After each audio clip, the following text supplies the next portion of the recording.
I find it very fascinating that we bundle these cognitive states into this basket we call emotions. I mean, there is no one emotional system that rules all emotions. It's a series of, like, anger has its own system, sadness has its own system, joy, laughter has its own system, disgust has another system. Emotions can override our cognitive thought when we're in the grip of the emotional episode.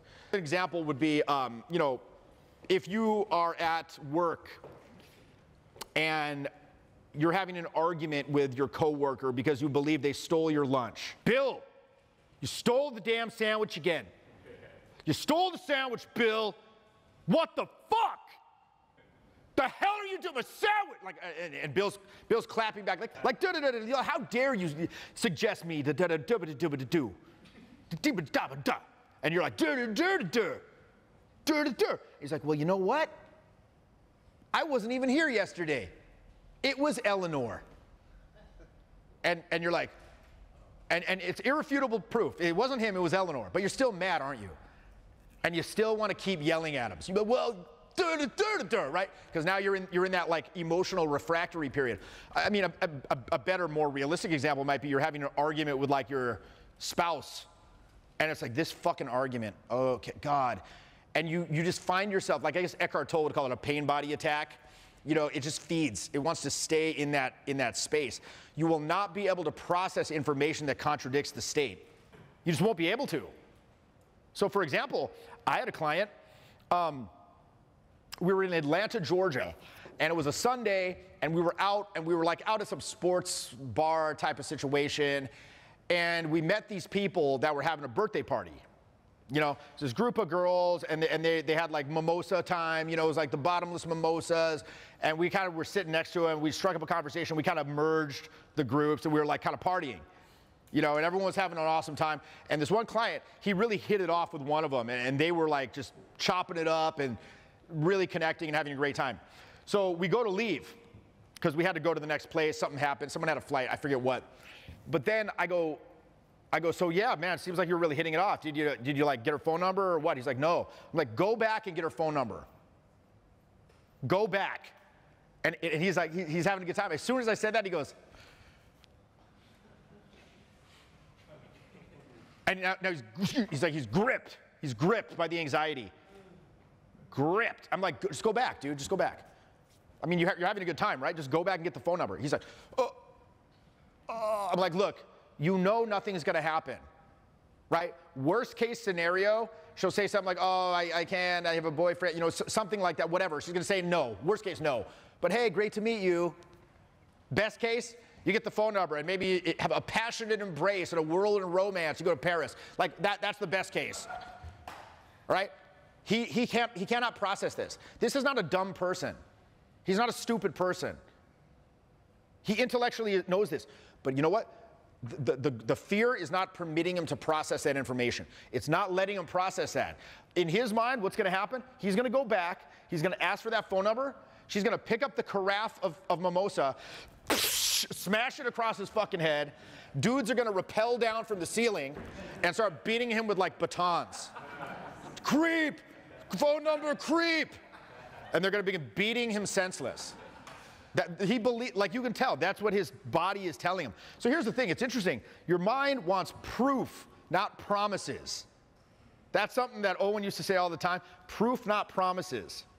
So when you're out there, and let's say you go out tonight and you want to, like, mingle and you want to meet some new people and you want to kind of just be the social butterfly, like, your body's going to tell you, like, no, no, no, no, no. Don't do this. Don't fucking do this. This is going to cause problems for you. You're going to be embarrassed. You're going to be ridiculed. You're going to get in a confrontation. You're going to be vilified. Like, it's not good. You can tell your mind, no, no, no, none of that will happen. None of that will happen. But your mind doesn't want the promises. It doesn't want your florid language. It wants proof. How do you give it the proof? I say you got about 30 seconds when you enter, like, some environment to begin speaking to somebody before that tension will grab you, and it will subconsciously creep up behind you, and it will grab on you, and now you're fucked, and you are incapable of taking action. And all you know is you want to take the action, you will not be able to. You will be paralyzed by the anxiety. The physical tension will grab you. Tension is the enemy. All tension.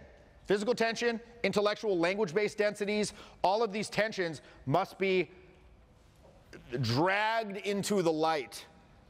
Now, I do an 8-week mentoring. Most of the exercises that we do in that mentoring are designed to perform a diagnostic function. Like we might do an exercise where we make a bunch of like faces with like emotional attitudes, and we'll cycle through these, or we'll have somebody tell a story while cycling through various emotional attitudes, or I'll throw out I'll pull random 3 words out of a random word generator, and you must now create a 2-minute story about these words, while maybe simultaneously going from one character to another, like from Donald fucking Trump to an Australian and back and forth, you know, something like that. Now, what is the point of these exercises? So you can tell the best story about a cactus and Joe Biden and a seahorse while talking like Donald Trump and make Jeff laugh? No, I mean, if you do make me laugh and tell an awesome story about Donald Trump and a seahorse, like that's a happy side effect. I'll enjoy it, but that's not the point. The point is so you can see where the clutch of that mind just starts to engage with the judgment. So we put increased demands upon the communication system. The inhibition gets magnified in response and also becomes larger to tamp that down, and then that process becomes noticeable.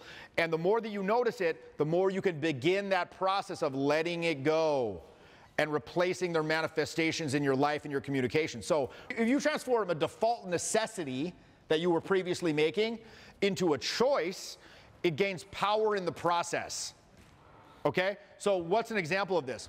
Let's say all you can do is go up and mumble some nonsense. I liked your thing. What's up? What's up? If all you could do is go up and say what's up and ask a series of like inane questions to somebody, that's generally not going to be well received. However, I can make that work. I can go up to somebody, good evening, what's up? What do you do? Where do you live? What's the address? When are you home alone? Do you have perhaps an alarm system? Is there maybe a large dog or some kind of animal? A firearm? Are there any bushes outside I could perhaps conceal myself in with a rubber chicken and a ski mask? The rubber chicken's for my personal comfort. It's like an emotional chicken, emotional support chicken. So I can do that because why? They can sense that if I'm doing that, I'm making a proactive decision to be more low energy, right? I'm not confined in that. Like most people who go up and they ask the questions, they're like doggy paddling. They're like, I hope the questions don't run out. What do you do? Where do you live? Oh God, the questions. The second the questions run out, they're at a loss. They're done. I guess the thrust of what I'm saying there is individual choices gain power in proportion to the larger field of choice potential surrounding them.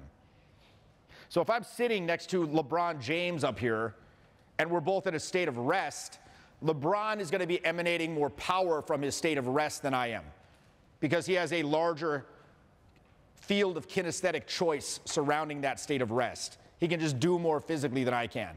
So he doesn't need to put on these, this show of being like physically imposing. Individual choices gain power in direct proportion to the larger field of choice potential surrounding them.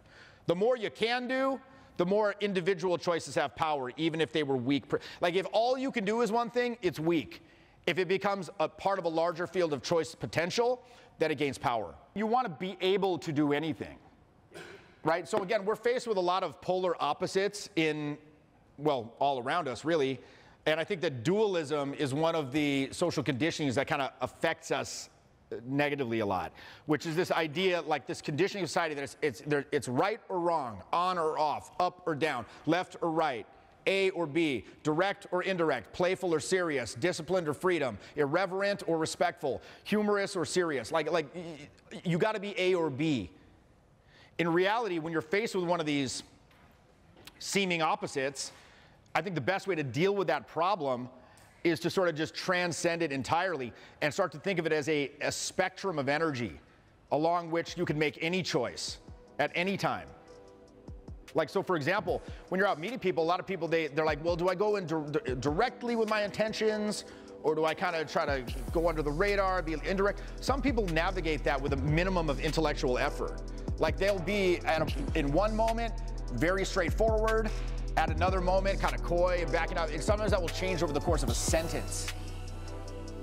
But again, when you open yourself up and liberate it, it's like either A or B. Now you can, again, you can make many choices and gradations along that spectrum at any time.